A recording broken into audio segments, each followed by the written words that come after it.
Bali kembali melanjutkan PPKM level 3. Berbagai kelonggaran pun diberikan dan salah satunya pembukaan daerah tujuan wisata. Dalam upaya mengantisipasi kerumunan, pemerintah akan memberlakukan sistem ganjil genap di DTW Pantai Sanur dan Pantai Kuta.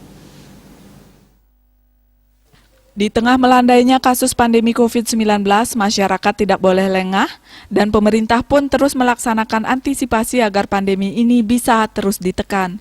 Kepala Dinas Perhubungan Provinsi Bali Igede Wayan Samsi Gunarta mengatakan, Bali kini memasuki PPKM level 3. Pemerintah tidak ingin kecolongan terjadinya kenaikan kasus terkonfirmasi positif COVID-19. Oleh sebab itu, sistem ganjil genap ini dilaksanakan di DTW Pantai Sanur dan Pantai Kuta. Tujuannya agar tidak terjadi kerumunan yang berisiko menimbulkan klaster baru COVID-19. Pengaturan ganjil genap dilaksanakan pada Sabtu dan Minggu, hari libur nasional serta hari libur fakultatif daerah. Pengaturan ini dilaksanakan pada pukul 6.30 WITA sampai 09.30 WITA dan pukul 15 WITA hingga 18 WITA.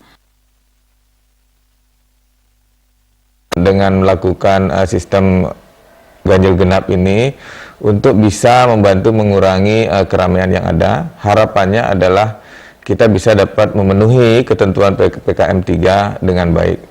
Nah, dengan demikian kita bisa berharap kita tidak akan membuat spread dari COVID-19 ini lebih besar lagi. Kita makin maju, kita bisa segera bekerja dan kembali menikmati Bali sebagai sumber mata pencaharian kita bersama dan pariwisata makin maju.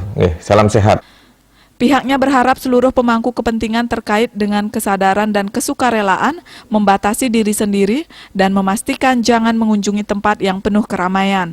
Harapannya COVID-19 bisa terus ditekan, masyarakat bisa terus bekerja dan mencari penghidupan, pariwisata pulih dan ekonomi pun bangkit kembali. Putu Ratna, Bali TV.